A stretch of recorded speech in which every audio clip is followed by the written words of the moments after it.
Hi everyone and welcome to my channel. Today I'm going to continue with the second part of last week's video and I'm going to share 5 more signs of emotional abuse with you. So get comfy, grab a coffee, and then we'll have one together.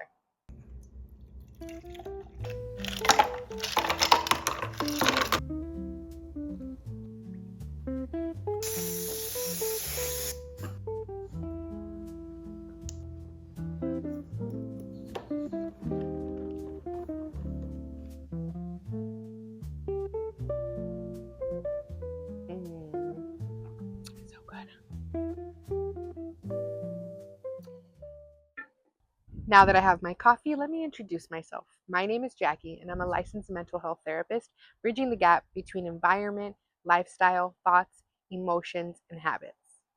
If you're just tuning in and you didn't catch last week's video, let me bring you up to speed. In last week's video, we were talking about my friend's brother, Frank. Frank has a very controlling girlfriend and can't seem to get out of that relationship. Frank also started changing and he has become a very angry person. After talking to my friend for a while and hearing all about it, I explained to her that Frank was most likely in an emotionally abusive relationship. I shared some of the signs with her, and now I'm going to share with you the second half of the 10 most common signs of emotional abuse. Just to recap, the first 5 signs were 1. Jealousy, 2. Neglect, 3. Isolation, 4. Control of finances, and 5. Suicidal threats. Now I'm going to move on to number 6 through 10.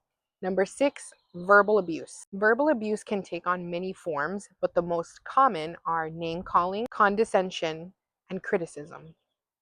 If you are constantly being called an idiot, a loser, or worthless, this is a huge red flag. If you are routinely criticized and someone's hurtful words are justified with, I'm just joking, or I'm just a blunt person, or I'm just being honest, this is another red flag and a really good indicator of verbal abuse. Verbal abuse usually happens in private, where no one can intervene or defend you, and then regularly becomes a part of communication with this person. For people experiencing it, verbal abuse is really isolating because it slowly starts to chip away at your self-esteem. Sign number 7, gaslighting. Gaslighting has become a buzzword and is wildly overused. All it means is that someone lies and manipulates you so much that you start to think that you're losing your mind or going crazy. This happens when you are constantly being told that you are either lying or that you don't remember things correctly, that you're wrong, or that you misunderstood what he or she said.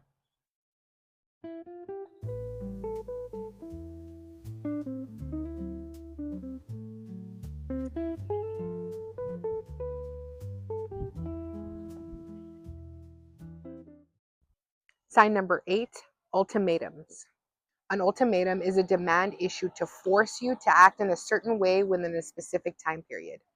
Some examples that are pretty common ultimatums in relationships are giving you to the end of the week to put a label on your relationship, threatening to walk away at the end of the year if you don't propose or don't agree to marry them, or demanding that you cut off a family member or friend. Ultimatums are really damaging because they force change, and this creates resentment and it also creates insecurity in a relationship. When your partner is constantly giving you ultimatums, it can make you feel like you're only safe in the relationship if you comply with their demands. And this is a really bad sign. Number 9, the cycle of kindness and rage. The cycle of kindness and rage, also referred to in psychology as the cycle of violence, occurs in 4 stages. Stage 1 is tension building. In this stage, minor arguments are happening, leaving you feeling like you're walking on eggshells, trying to avoid a large argument or a big blow up. Stage 2 is rage. This is when a bigger act of violence happens. This can be verbal threats, physical violence, or even sexual assault. Stage 3 is reconciliation. This is also called the honeymoon or the kindness stage. Your partner or your abuser might apologize profusely, but they also might blame you. You might hear them say things like, you made me do this, or if you hadn't said that or done that, I wouldn't have had to get so aggressive. During this stage, they will promise you that they will change, and they will also usually do large acts to show you that they're changing. They will shower you with gifts. They will show you on a daily basis. They will start doing things to show you that they are changed. In this stage, what they're doing is whatever they can to keep you from leaving. Stage 4 is normalcy. During this time, the relationship feels very stable, it feels very loving, and it feels hopeful. Just when you're starting to feel like the abuse is over, the tension cycle begins again. Every couple of days or so, a minor argument, little incidents here and there. Over time, the cycle shortens, violence becomes more intense, and a deep emotional connection forms. This is known as trauma bonding, and this is what makes it very, very difficult to leave. If you guys want me to do a full video on trauma bonding, leave me a butterfly emoji in the comments below, and if I get more than 20 of these, I will make that video happen for you guys.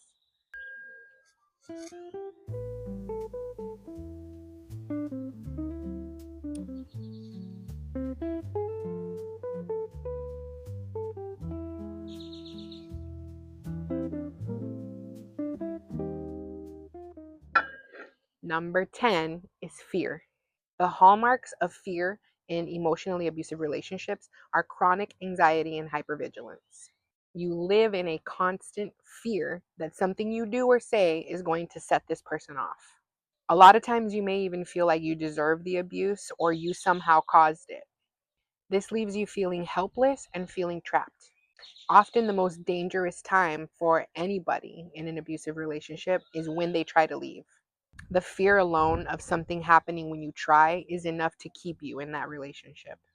If you are watching this and you're thinking that you might be in an emotionally abusive relationship, I want to remind you that nobody deserves to experience any kind of abuse for any reason. I hope that you find the strength and support that you need to be safe. All right, that's going to wrap up this video. Thank you guys so much for watching. And if you enjoyed this video and you want to see more like it, don't forget to like, subscribe, and leave me a comment down below with topics that you'd like to see me talk about. I'll see you guys next time. Bye.